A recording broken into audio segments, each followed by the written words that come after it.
Okay, so Parashat Chayei is a very interesting parasha. It's a very short parasha, relatively short, compared to other parashiot. And ironically, it's called Chayei, but it's not talking about the life of Sarah. Very little about Sarah. Yeah, very little about Sarah. It's talking about the burial, the death of Sarah, and the age that he passed away. She passed away at the age of 127, a relatively young age compared to the father-in-law Avraham Avinu that passed away at the age of 135. Yitzchak that passed away at the age of 180. And why did she pass? What happened? What happened that she passed away? So the Midrash teaches us that she got this news from the Satan, the evil inclination that came and he carried with him this bad news about Yitzchak Avinu that passed away. And he was about to tell Sarah that he didn't die, but before he said it, she passed away because she was very, of course, very close to her son. And therefore, Abraham now is looking for a burial plot. He's looking to bury Sarah Imenu. And since he's very a new person in the land, and usually they bury the family in the same, there's a family cemetery, they all bury the relatives there. Avraham Avinu was a stranger. Ger v'toshav anochi imachem, the pasuk says. He was a stranger. So he had this dilemma, he had this problem. He couldn't find a place. He was looking for a place to bury his wife, but he couldn't find a place.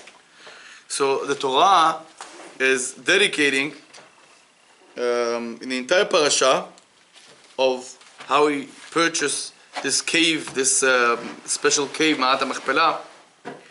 And for later on we'll explain why we call it Ma'at HaMachpelah. By the way, we have here 12 questions about this episode, and I want to thank Itzi for typing it all. Thank you very much. So you can take it now, you can read it now, we can read it later on, but we try to go through the 12 questions that we have on the first episode. So really, this is a big story, 12 psukim, but we could really summarize all the story in two verses. We don't really need to go into 20 psukim that talking about this tiring negotiation. It was him and Ephron. He was the owner of this cave, and as we know, the negotiation ends with this price of 400 shekel for a low real estate, value. It's not so expensive, but 400. Some say $400 shekel. It's not. It's a lot to pay for this plot, because the fact is that the reality was that Ephron was so rich, he was not even aware that he has this cave, and he didn't even care about this cave. It was like a neglected cave that he didn't care about. But now he found out Avraham Avinu wants it. Oh, now the price is different. That's how it works in the real estate, right? Yeah. If nobody wants it, so the price is low. If everyone wants it, then it's a good place to live. So, and it's very interesting to look at the Midrash and the Ibn Ezra, that they are offering two different views on the story. So Ibn Ezra says that the reason why we are really going into details and explaining about the story of buying this cave is because it's showing us that that's the beginning of the Avtacha. Hashem promised Avraham Avinu the land. And when does it happen? We're not ready. But here we start. By purchasing a cave, that's where we start the promise, the Avtacha. That's what Ibn Ezra says. And that's why we go into details, and we have the entire Aliyah, 20 psukim, that talks about this the story of the cave. But the Midrash has a different view. The Midrash has a complete different view on the story. The Midrash tells us about Moshe and Aaron, that Akash Baruch Hu asked him, please go to Paro and tell him to release the Jewish people. Let my people go. should leave Egypt and they should go and celebrate. So they went to Paro. First time, what happened the first time? He said, I don't know you, who you are. And then what did he say? Nirpim atem nirpim. You're doing it because you are, you think it's it's too easy for you now. So now I'm going to tell you to collect the straw and create the bricks, the same amount that he did before. And Moshe Rabbeinu, of course, was very upset. He said, I'm going to Paro. I'm telling him, I'm telling him, please release, please let my people go. And look what happens. It's not just got better, it got worse. Okay? So he's complaining. And who does he complain to? He complains to HaKadosh Baruch Hu. And what's the answer of HaKadosh Baruch Hu? Chaval al de'avdin velo mishtakhin. What does it mean, Chaval al de'avdin velo mishtakhin? It means that, I'm starting to miss Avraham Avinu. What a great person Avraham Avinu was. Why was he so great? Because I promised him the land. And what happened? He couldn't even find a place to bury his wife. And he didn't ask any questions. Look what's happening to you. You first challenge and you failed. But with Avraham Avinu, there's 10 tests. The last one is looking, including some opinions, not all agree, but according to some opinions, the last test is looking for a grave for his wife. And look what happens, right? So it's really opposite from what Ibn Ezra is saying. Because the Midrash is basically telling us that there was a challenge, it was an Israel, it was a test. They cannot even find a place to bury his wife. Now, there is an interesting thing. Based on those two views, we can learn something interesting. Based on what the Ibn Ezra says, that Hashem promised you something. So, okay, what do you do with this promise? Do you work for it? Do you try? Ibn Ezra says, of course you have to do it.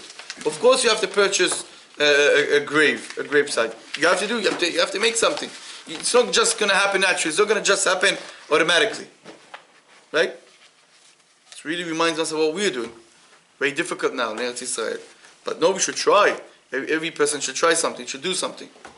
Yeah, but it's a promised land, but everything is, no, don't just rely on Hashem. If you're entirely going to trust in Hashem, but if you think that trusting in Hashem means not to do anything, the Ibn Ezra says it's wrong. Because we clearly learn from Avraham Avinu that he was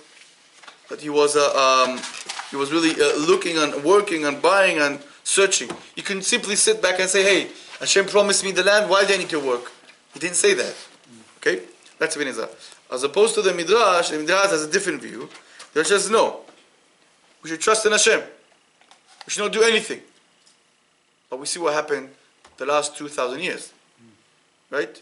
We did say that. We were not so active until Zionism, until the last 100 years. People started to wake up.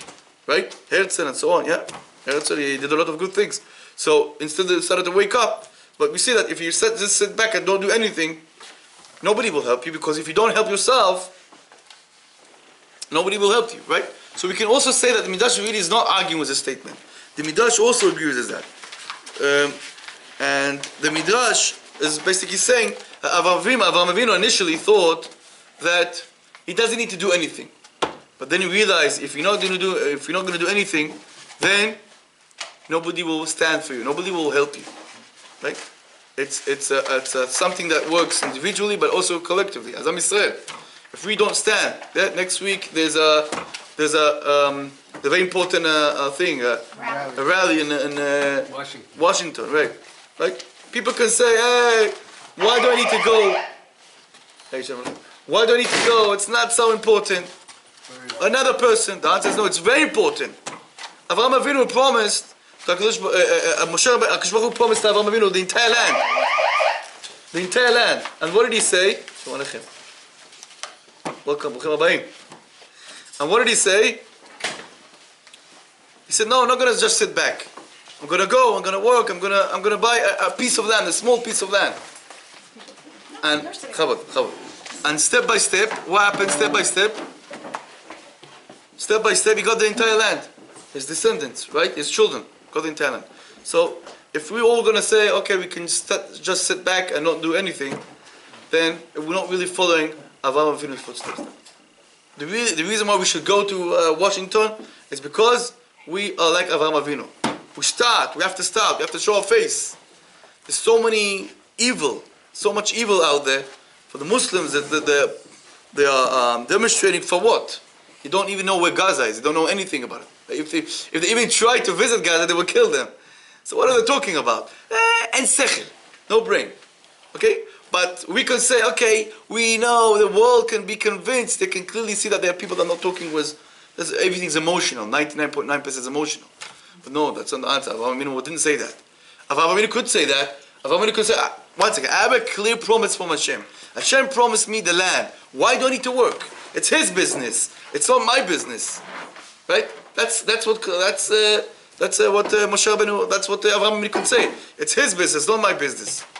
But he didn't say that. He said, no, if I'm not going to be there, if I'm going to look for a piece of land, if I'm going to try and even pay 400 coins, then it's not going to, nothing will change. So I think it's very important. I wish I could be there, but I'm sure that you're going to go, yeah?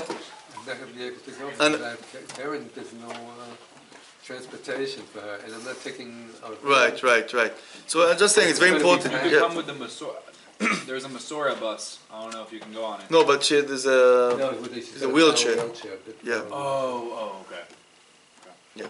I'm going to go now, Rabbi, since you said this. Yeah, it's very important. Very important to be there and show support.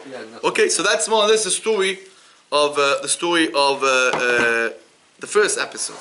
Okay, so now let's go through the 12 basic questions that we have on this week's Parashat, after we really thoroughly learn the story. So the first question that we have was the first word, Vayuchei Sarah. Now what is it, Vayuchei Sarah? Why are we saying Vayuchei Sarah? In other places we say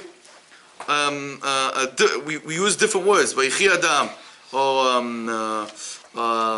we use those. Vayu, it's a very interesting word. So as we mentioned before, Vayu, it shows that it was difficulty. It's a language of grief, a language of suffering. So Sarai really suffered because when she heard this bad news about the son, so she passed away, and that's sad news, and that's why the pasuk starts with Vayu.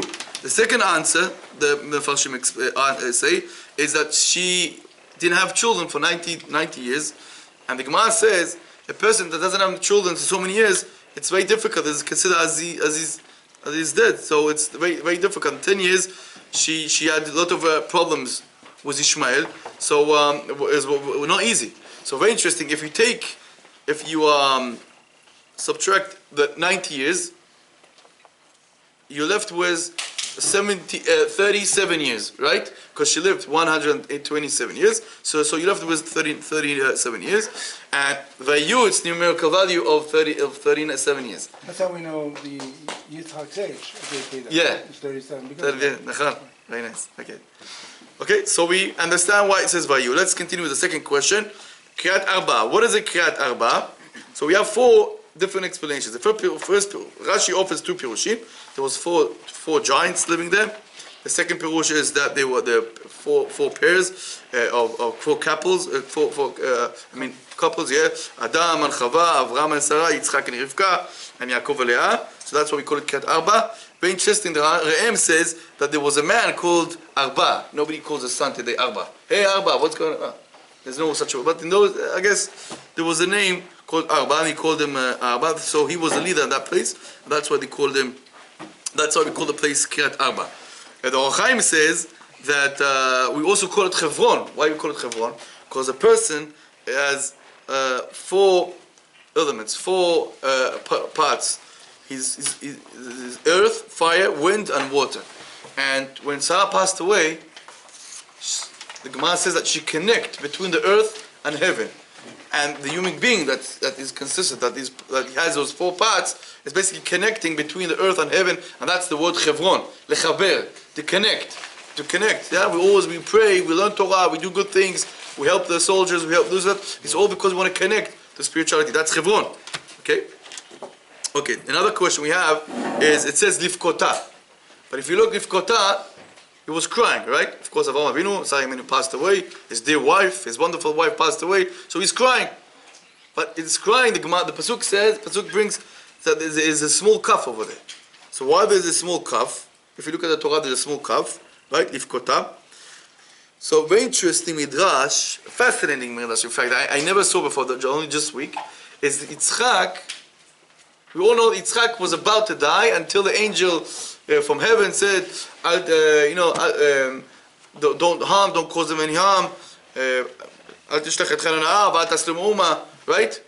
But the Midrash says that he really killed him, Yitzchak. And Avraham left Yitzchak in that way. It's very difficult to understand from the verses because it doesn't look that way. But that's what the Midrash says. And then he went, and also his wife also passed away. So he thought that, people will think that he's crying because what he did. Because he did a great mitzvah. He listened to HaKadosh Baruch Hu. He didn't know that then later on the angel will revive him, will heal him. He didn't know that. So this is a fascinating midrash. So people will think he's crying because he did this mitzvah. So that's why he didn't really cry a lot. You want to show people that he's upset, but that's what Hashem asked me to do, and that's what I'm doing. It's like now in Israel. Right. Many Charedim are joining the army. Yeah. Because the Rebbeim are telling them it's milchama mitzvah. Milchama mitzvah, yeah. So it's like when the soldiers that are killed, I had this very strong feeling of connection because my son will be in the army in another few months. So it's like very personal, like very close. Every time I see a picture of a boy my son's age, and the feeling comes over me in the same way that it's here. Like, yes, of course, if something happened, I would cry, but also it's like there's a hope. It's like for a reason. That's what we believed in. Like it's for a mitzvah. Right. And even though it's like a terrible thing to contemplate, I put myself in the place of the mothers of the boys that I see the pictures of, and all I can think of, I can connect to them as close as I am to having a son in the army. Yeah. That it's a bit like you cry, but like not too much. Not too much. Yeah. And it also answers the second question of the pasuk says that it says to eulogize and then to cry. But usually, what happens? What comes first? You cry, then you get ready, and then you cry. If then you eulogize, you don't. But the answer is no. Avraham wanted to show everyone that he's crying for his wife and not for this mitzvah. That's why he started with eulogy. He's eulogized, delivered his eulogy. People got the point, got the message. Hey, he's crying for his wife and not for the mitzvah. Later on, he heard the great news that Yitzchak really was revived. This is another answer, and that's perhaps connecting to what you're saying, is that Avraham Avinu saw that Sarah was a prophet, of course. He saw that Sarah is in a very safe place. If we talk about the soldiers, right? I want to tell you something fascinating. Rabbi Yosef Karo, the one that wrote the Shulchan Aruch, Bet Yosef Shulchan Aruch, right? He says that all of his life, he was praying to die by a goy. He wanted the goy, a Gentile, to kill him.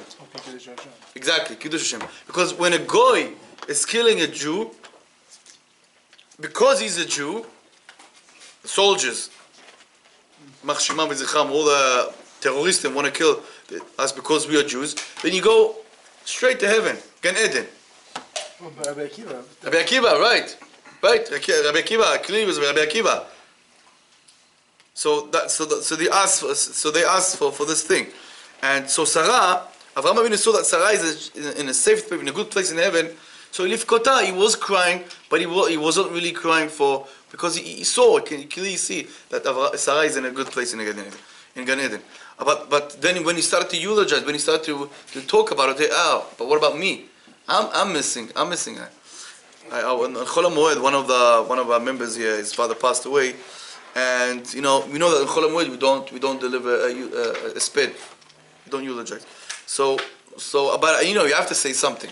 So what I said, Steve, is that Chol HaMoed, it's time to think about him. He's in a good place. will rest in peace because he passed away immediately after Yom Kippur. It says it's a good sign.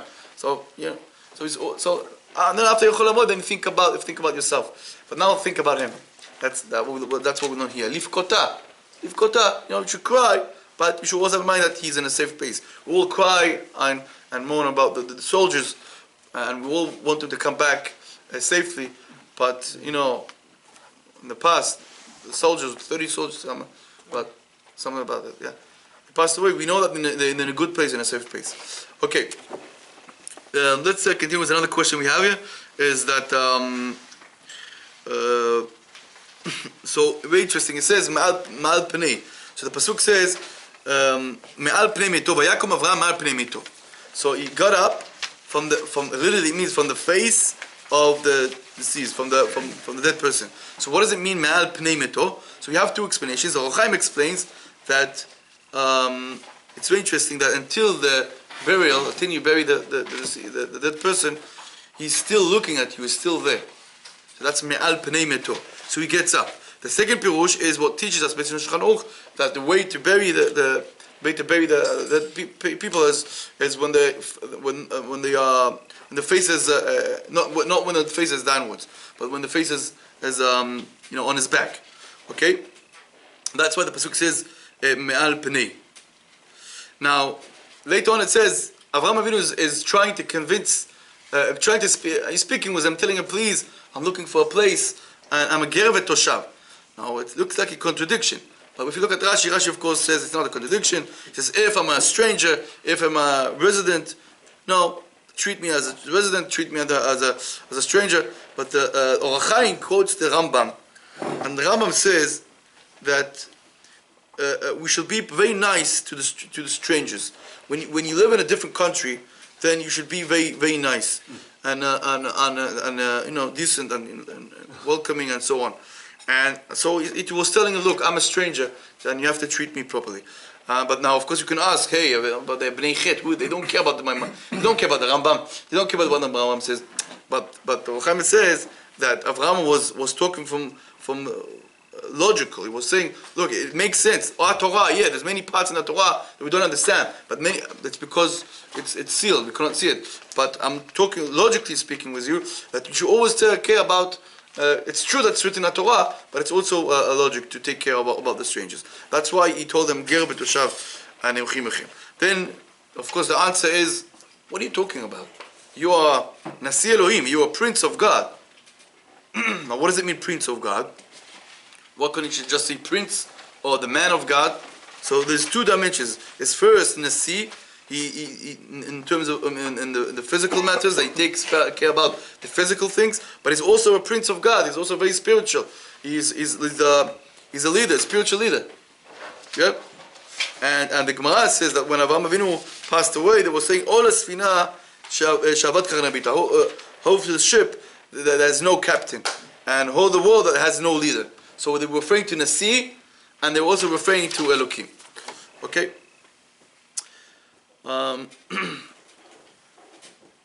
Okay. So now I just want to skip. I want to skip to get a very interesting thing from Rabbi Hirsch. Rabbi Hirsch says for the last one.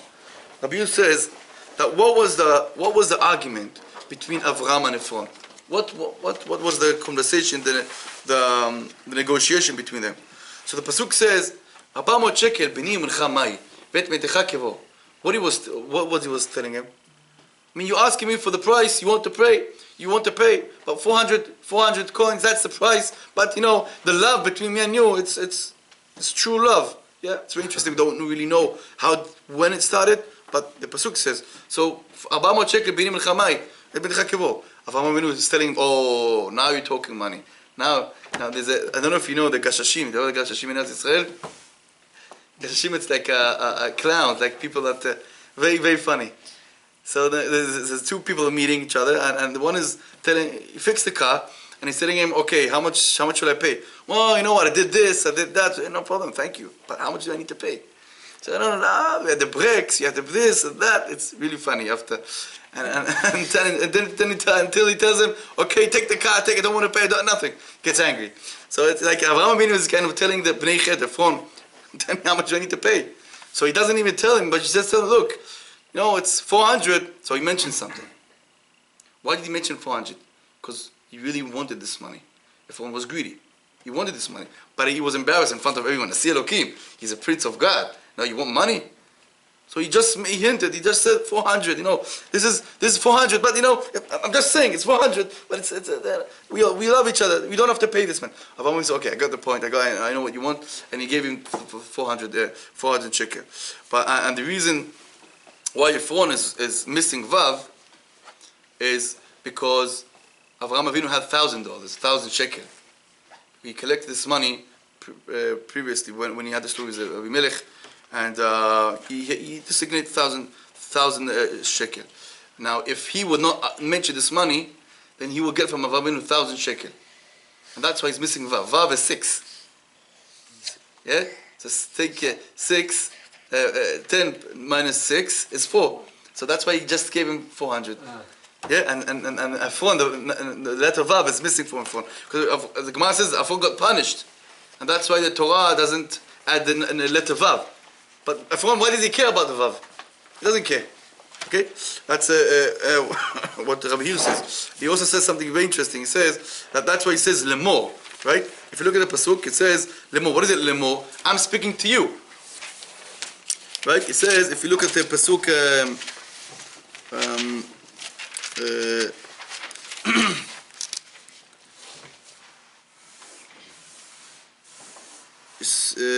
it's Vayan Ephron, Pasuk Yudalet, Vayan Ephron el Avram lemor lo. What is lemor lo? There's a third party here. Ephron really got embarrassed here. There's a third party here that got involved. There's somebody that got involved, and he was telling about the money. That's what Rabbi Hirsch says, because he already mentioned the money, 400 shekels. He wants 400 shekels. But the big question, and that what will end. How could it be that he suddenly changed? It was like, take it for free, no, and suddenly $400, $400 shekel. What happened? The sharp transition, right? The big change. What happened? So Sabah Mikelim gives a story, brings a story about, and that's a secret of credit card, by the way. A secret about the credit card. The story is there was an argument between the Maimonides, the Rambam, and the scientists in his generation. If you can change the nature of animals. I'm making a long story short. So they took this cat, and they trained this cat to be a waiter to serve the food. And they invited the Rambam to come and to sit there. And as soon as the Rambam saw that, he took this box out from his pocket, and a mouse jumped from his box. And as soon as this cat saw this mouse, he also jumped and he chased after this mouse. And they all saw, the Rambam is right. You can't change the nature of people. Is difficult, but of course, animals, you cannot change the nature of animals. And so that's what he says. He says when Ephron was using credit card, he didn't care about anything. But once he saw that Avraham Avinu was taking cash, money, you have money in your hand. Wow, I want the money. So he said, okay, give me 400. He didn't say, but he hinted, give me 400. And that's the secret of credit cards. They want you to spend money because you don't see the money. But once you see the actual money in your hand, then you think carefully about the money. And that's the stories of Ephron. At the beginning, he didn't see any money. But once Avraham Avinu said, hey, I'm mentioning the money, take money. Here's in my hand. Take the money. Oh, okay, yeah, sure, I want the money. He was greedy. Okay, so that's a beautiful example of Barish. Okay, I think we covered more or less. So we have time on Shabbat. We have a few more questions over here. And yeah, okay. Let's have children. Yeah.